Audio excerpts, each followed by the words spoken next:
와서가 유석입니다. 여러분들 아주 안녕하세요. 오늘은요 다름이 아니고 여러분들 지난번에 이제 사각지대 편을 굉장히 잘 봐주셔가지고 거기에 이은 두 번째 편인데요. 안전운전에 필요한 방어운전, 그리고 도로에서 익히면 좋을 그런 스킬들, 그리고 습관들, 그런 것들을 알려주는 두 번째 시간을 가져볼까 합니다. 자, 그러면 바로 이야기들 시작해 보도록 하죠. 첫 번째로 알려드리고 싶으신 분들은 여기 나와주시기 바랍니다. 비보호 좌회전입니다. 비보호 좌회전. 저는 개인적으로는 사실 이 비보호 좌회전을 좋아하진 않아요. 효율을 높이기 위해서 만들어진 좋은 수단이긴 한데 우리나라 면허 체계와는 좀 맞지 않은, 왜냐면은 이게 교육이 제대로 되지 않은 면허를 따신 분들이 많은데, 그런 사람들이 이런 비보호 좌회전을 한다, 신호를 안 받고 눈치 게임으로 들어간다, 그러면은 굉장히 위험한 사고가 많이 이어지고 실제로도 그러기 때문에 저는 사실 비보호 좌회전은 아직 시기상조이다, 이런 생각도 좀 하거든요. 너무 차도 많이 다니는 그런 도심에서도 비보호 좌회전이 돼 있다는 게 좀 아쉬울 뿐인데, 어쨌든 간에 비보호 좌회전을 전부 다 신호 있는 걸로 못 바꾼다면 우리가 조심을 해야죠. 이 비보호 좌회전을 앞차만 믿고 가는 경우가 있어요. 내가 만약에 두 번째나 세 번째다 이러면 앞차가 가니까 따라가는 사람들이 있어요. 미친 것이. 절대 그러면 안 돼요. 앞차는 그냥 자기가 괜찮다고 생각해서 가는 거예요. 여러분들 뒤에 따라오는 사람들까지 괜찮다고 생각해서 가는 게 아니거든요. 나는 나대로 다시 판단을 해야 돼. 앞차가 간다, 앞차 보내고 나는 그 다음에 다시 리셋이 돼서 판단을 하는 거야. 보고 나도 가도 된다, 그럼 그때 가는 거예요. 근데 이 비보호 좌회전이 좌회전 신호 받고 가는 것처럼 앞차가 간다고, 앞차가 무슨 신호 있냐, 앞차 가네? 괜찮나 보다 하면서 앞차 믿고 그냥 가는 거예요. 절대 그러시면 안 돼요. 왜냐면 앞차가 자기만 갈 수 있는 타이밍에 가는 경우도 있잖아요. 아슬아슬하게 예컨대 그 차가 딱 갔는데 갑자기 마주오는 차가 있어. 사고가 꽝 나는 거죠.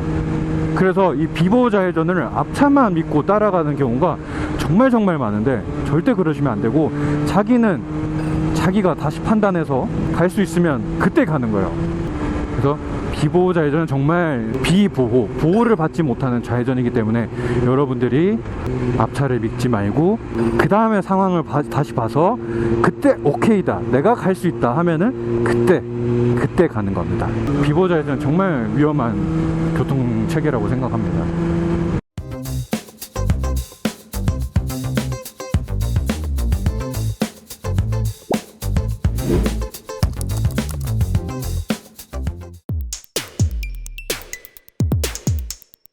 합류차선을 들어갈 때, 그리고 합류차선 옆을 여기 지나갈 때, 이럴 때 무슨 생각을 해야 되냐면, 이럴 때는 각각 두 가지를 생각을 해야 됩니다. 들어갈 때는 내가 무슨 차 사이를 들어갈지를 생각을 해야 되고, 여기도 마찬가지죠. 들어갈 때 무슨 차 앞에 그리고 무슨 차 뒤에 들어가겠다, 이 생각을 하면서 버스 앞으로 가야지, 이렇게 생각하고 들어가야 되고요. 그 다음에 생각할 거는 그게 안 됐을 때, 만약에 그게 생각처럼 되면 좋은데 생각보다 그 차가 많이 빨랐다, 혹은 내 그 차 뒤로 가려 했는데 그 차 너무 느리다, 이런 경우에 그럴 때는 어떻게 해야 되냐, 플랜 B까지 생각을 해야 됩니다. 그게 만약에 안 됐을 때는 어떻게 하겠다, 그 플랜 B를 미리 생각을 해둬서 대처가 바로 되게끔. 생각한 대로 안 되면은 당황한단 말이에요, 초보분들은. 그럴 때 어떻게 할지를 미리 생각을 해두시는 게 좋습니다. 마찬가지로 내가 합류차선을 만났을 때, 옆에서 합류하는 차들이 막 들어올 때 어떤 차는 들여보내주고 내가 어떤 차 사이로 들어가고, 이런 거를 미리 생각하거나 아니면 내가 미리 빠지거나, 이런 거를 미리 생각해둬야 됩니다. 미리 플랜 B까지.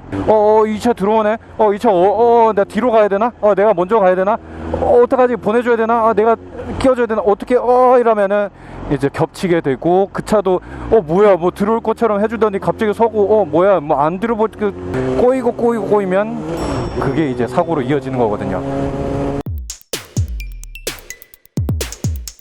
이런 거 고가차도, 그 다음에 내려가는 길 요런 거 갈 때도 조심해야 돼요. 이 차가 올라가는 게 아니라 난 내려가려고 했는데 차선을 타다 보니 뭐 하는 거야 앞에.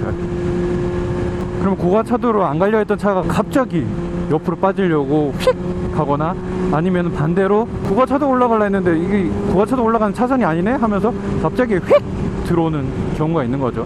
도로가 갈라지거나 합쳐지는 곳, 그곳을 굉장히 조심해야 됩니다.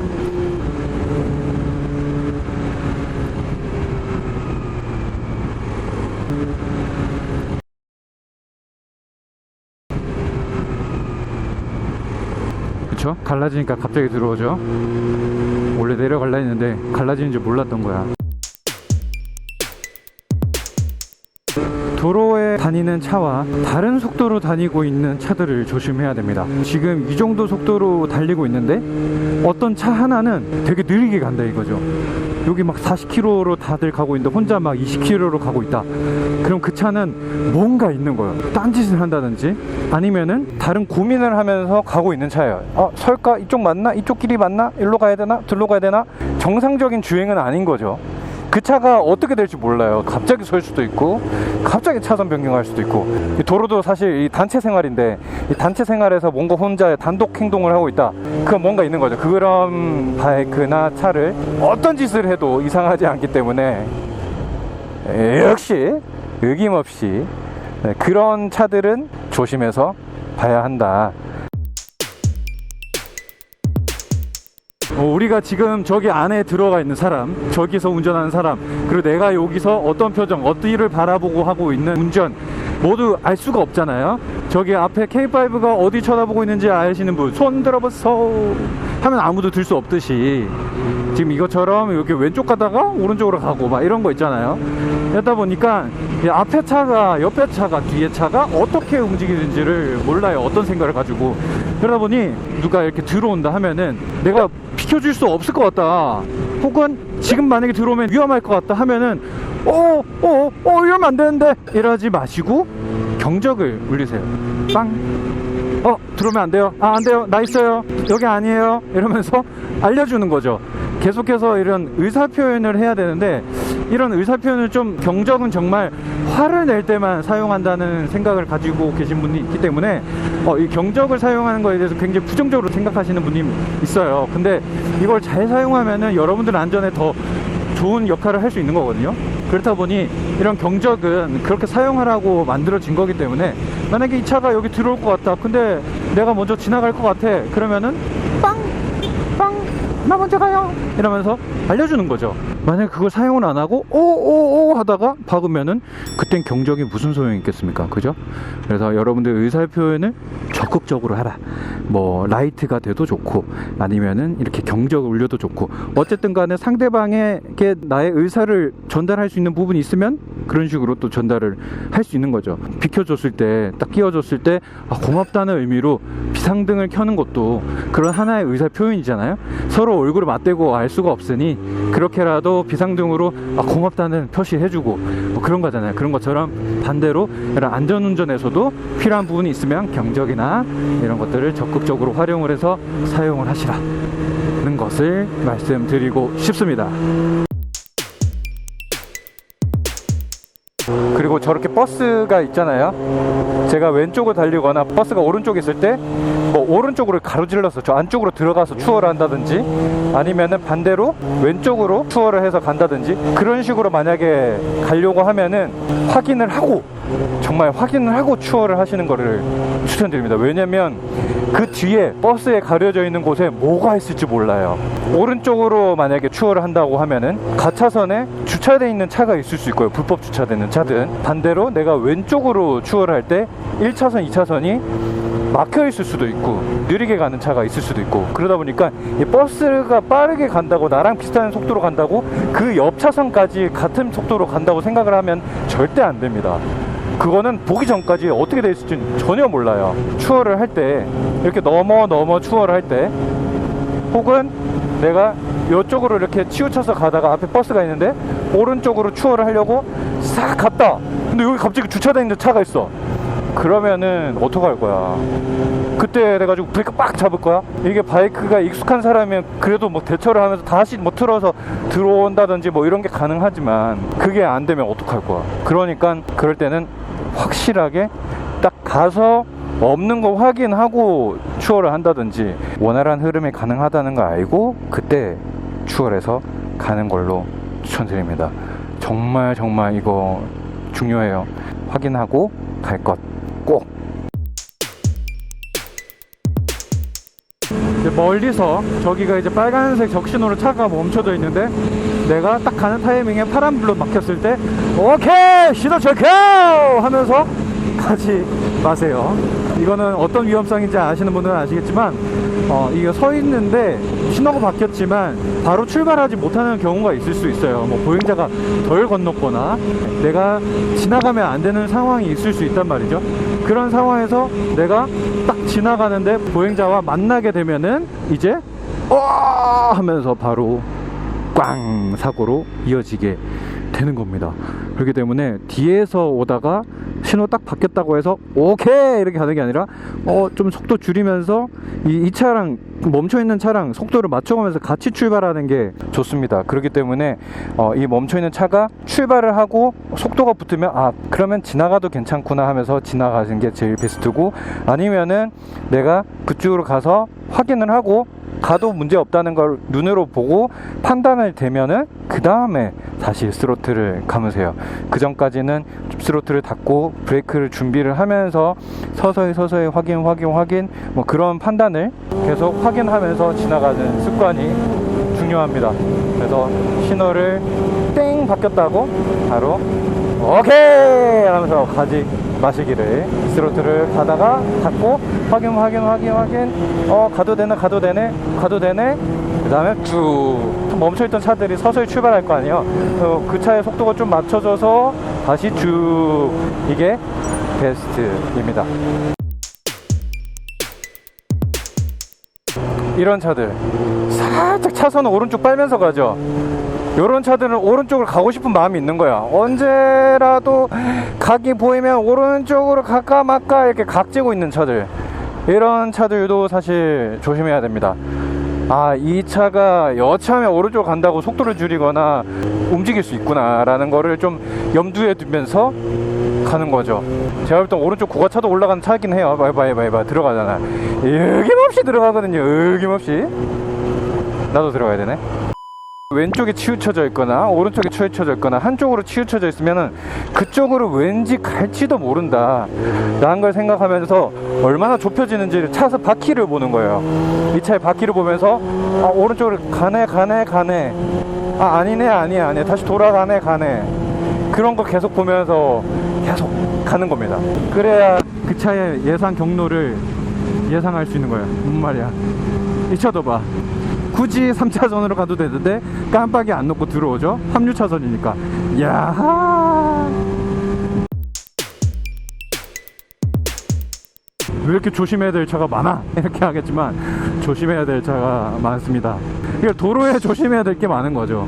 살아있는 전쟁터죠. 우리는 이 보호 갑바라고는 헬멧이랑 안전장비밖에 없는데 이 안전장비도 안 챙겼다면 더 보호받지 못할 것이고, 이 안전장비라고 해도 생명력을 잃을 얻는 게 아니잖아요. 어디까지나 조금 더 안전해지는 거지 무적이 되는 게 아니라는 거 절대 잊지 마시고 항상 더 조심해야 된다는 거 잊지 마십시오.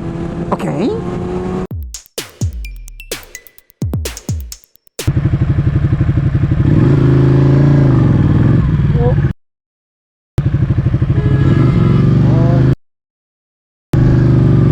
출발 신호, 출발을 할 때 옆에 양옆에 큰 차를 끼고 있는 경우가 있어요. 사실 지금 승용차만 해도 잘 안 보이기도 하는데 저런 승합차라든지 버스라든지 이렇게 옆에 있으면은 제가 딱 출발을 할 때 옆에 무슨 상황이 있는지 전혀 모릅니다.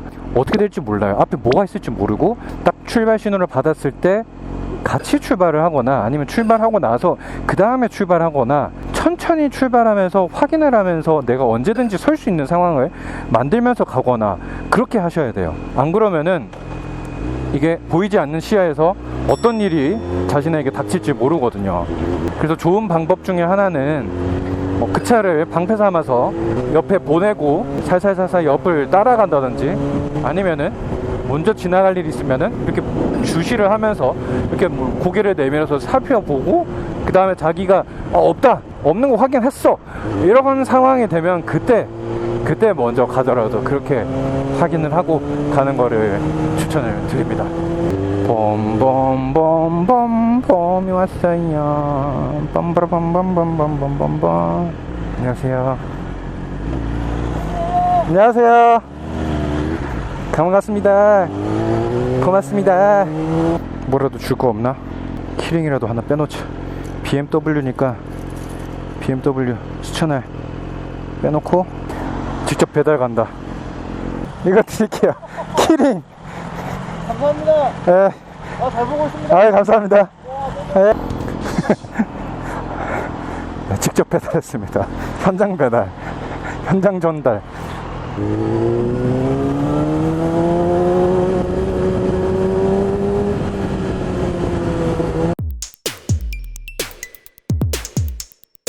자, 이런 식으로 도로는 살아 숨쉬기 때문에 정말 이런 도로에 바이크를 그냥 입문하고 들어온다라는 거는 저는 좀 되게 비관적입니다. 그래서 가급적이면 정말 차로 입문을 하고 바이크를 타고 쿼터급, 못해도 쿼터급. 언제부터 입문 바이크가 R3 닌자 쿼터급 바이크가 됐는지는 모르겠지만 우리나라 성격 급하신 분들 바로바로 올라가는 걸 좋아하니까 쿼터급이 된 것 같은데 125cc도 처음 입문하고 타면은 정신없고 빠르고 난리 납니다. 심장 두근거리고. 그러니까 그런 바이크를 경험하고 차근차근 올라와도 재밌는 바이크 정말 많아요. 네, 그래서 천천히 올라오시는 거를 추천해 드리고 입문 125cc로 하는 거를 제일 추천해 드립니다. 이런 게 사실 제가 뭐 어디서 배운 게 아니라 경험치잖아요. 경험치. 이게 도로를 경험해 보니까 이런 일이 있고 저런 일이 있고 이렇고 저렇고 다 알게 되잖아요. 그러다 보니까 이런 경험치를 너무 막 이렇게 출력이 높은 바이크 혹은 아직 내가 익숙하지 않은 이 바이크라는 걸로 경험하는 것보다는 차로 경험하라는 것도, 차는 그래도 사고 나면은 차가 그래도 프레임이 보호를 해주잖아요. 어쩔 수 없어. 진짜 객관적으로 따져봤을 때 차가 위험해, 바이크가 위험하면 당연히 바이크가 위험하죠. 그러니까 조금이나마 덜 위험한 차로 이 도로를 뛰어들어라 라고 하는 그 이유가 바로 그것입니다. 아시겠죠?